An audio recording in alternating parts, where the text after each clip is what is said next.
नकलची बहू।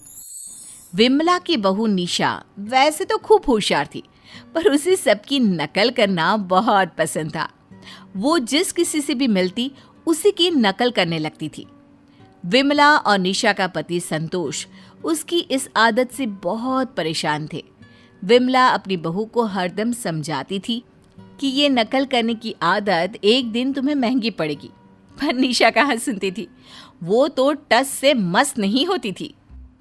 अरे बहू, तुझे टाइम का कोई ख्याल है कि नहीं?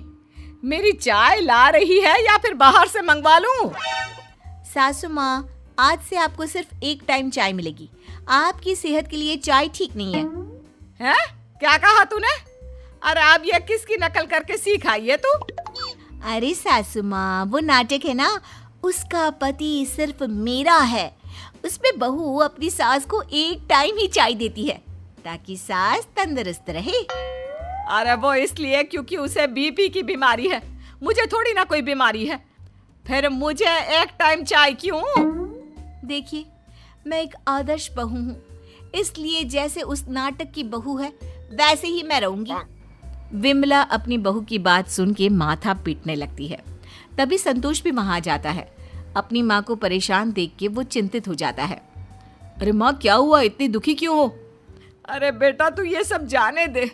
सबसे पहले इस केबल टेलीविजन को घर से बाहर फेंक, वरना इस घर में कुछ दिन खाना मिलना भी बंद हो जाएगा।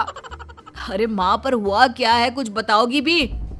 विमला अपने बेटे को पूरी आप बीती सुनाती है, जिसके बाद संतोष केबल कनेक्शन बंद करवा देता है। अब निशा बिना टेलीविजन के बोर होने लगती है, इसलिए वो घर का सारा काम निपटा के आस पड़ोस में घूमने निकल जाती थी। निशा अपने पड़ोसियों के घर में जो भी सामान देखती, उस सामान को बाजार जाके अपने घर ले आती। एक दिन निशा अपनी कुछ सहेलियों के साथ किटी पार्टी में जाती है। वहां जाकर निशा देखती है कि उसकी फ्रेंड राखी ने बहुत जबरदस्त हार पहना है। अरे राखी, ये हार तुमने कहाँ से लिया? ये तो मैंने बलराम ज्वेलर्स से लिया है। पूरे गांव में किसी के पास नहीं होगा ऐसा हार। अरे नहीं, किसने कहा तुमसे ये सब? मेरे पास ऐसा ही हार है, वो तो बस मैंने आज पहना नहीं, अगली बार जरूर पहन के आऊंगी। बस फिर क्या था, निशा घर जाती ही संतोष से वैसा ही हार लेने की जिद पकड़कर बैठ जाती है। संतोष के बहुत समझाने पर भी जब निशा नहीं मानती, तो संतोष वैसा ही हार ले आता है। निशा ये देखकर बहुत खुश होती है और अगली किटी पार्टी में उस हार को पहनकर सबके सामने जाती है। हार देखकर राखी जल के कोयला हो जाती है, क्योंकि वो जानती थी निशा अब उसकी नकल करने लगी है। अब निशा सेम वैसे ही कपड़े और गहने लेती जैसे राखी पहनती है। विमला और संतोष भी निशा की इस आदत से बहुत परेशान हो जाते हैं। अरे बेटा, इससे अच्छा तो बहू टेलीविजन ही देख लेती, कम से कम खाने पीने में ही नकल करती ना। पर अब तो उसने कपड़े, गहने, यहाँ तक कि बोलने का तरीका भी बिल्कुल अपनी सहेली राखी की तरह कर लिया है। हाँ माँ, तुमने बिल्कुल सही कहा। अब तो निशा के खर्चे भी बहुत ज्यादा हो गए हैं। मैं तो इसके रोज रोज के खर्चों से भी परेशान हो गया हूँ। बेटा, अगर ऐसा ही रहा ना तो एक दिन हम बर्बाद हो जाएंगे, और फिर नकल भी करनी होगी तो भिखारियों की करनी पड़ेगी, क्योंकि इस उम्र में मांगने के नए नए तरीके तो सोच नहीं पाएंगे। अरे माँ, तुम बिल्कुल भी फिक्र मत करो, मैं कुछ तरकीब निकालता हूँ। निशा की इस आदत से छुटकारा पाना ही होगा। संतोष सोच में डूब जाता है। इधर निशा की सहेली राखी भी निशा को सबक सिखाने के लिए नए नए तरीके सोचने लगती है। एक दिन निशा और उसकी फ्रेंड्स मार्केट जाने का प्लान बनाती है। निशा सोच में डूब जाती है। वो किसी भी तरह राखी को टक्कर देने का प्लान बनाती है। मार्केट के लिए तैयार होने से पहले निशा राखी के घर चली जाती है। हाय राखी, कैसी हो? अरे, अभी तक तैयार नहीं हुई? मैं तो ठीक हूँ निशा, तुम बताओ, तुम कैसी हो? अरे मैं भी ठीक हूँ। वो तो मैं ये कह रही थी कि तुम जल्दी से तैयार हो जाओ, फिर मेरे घर चलो, ताकि मैं तुम्हारी मदद से तैयार हो सकूं। हाँ, क्यों नहीं, मैं अभी रेडी होकर आती हूँ। राखी फटाफट तैयार हो जाती है और निशा के साथ उसके घर चली जाती है। निशा राखी को अपनी सास विमला के पास बिठाकर तैयार होने के लिए चली जाती है। थोड़ी ही देर में निशा बिल्कुल सेम राखी की तरह तैयार होकर आ जाती है। राखी ये देखकर गुस्से से लाल पीली हो जाती है। क्यों राखी, कैसी लग रही हूँ मैं?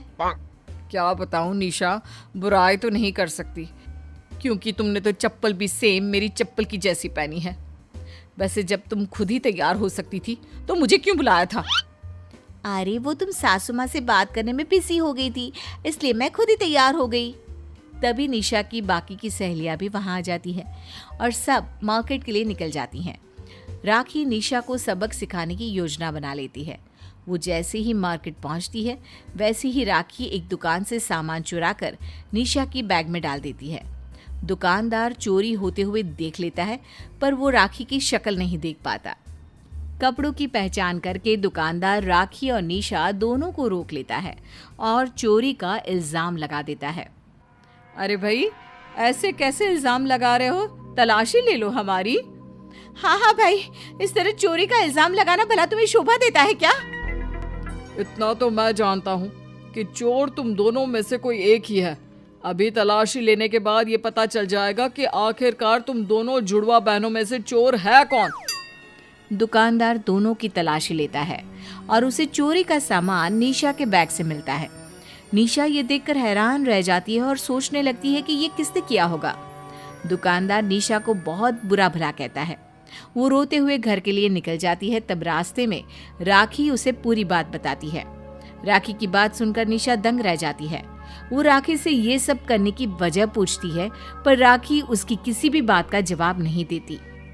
घर जाके निशा अपनी सास विमला और पति संतोष को पूरी बात बताती है। निशा, बुरा मत मानना, पर यह सब तुम्हारी नकल करने की आदत की वजह से हुआ है। ना तुम राखी की नकल करती और ना ही इस तरह बाजार में तुम्हारी इंसल्ट होती। तभी वहां राखी भी आ जाती है और अपने किए की माफी मांगती है। निशा, मैं सिर्फ तुम्हें तुम्हारी इस आदत से छुटकारा दिलाना चाहती थी, इसलिए मुझे ये सब करना पड़ा। बहू, तू जैसी है वैसी ही बहुत अच्छी है। तुझे किसी की नकल करने की कोई जरूरत नहीं है, क्योंकि अक्सर जब कौवा हंस की चाल चलता है तो वो अपनी चाल भी भूल बैठता है।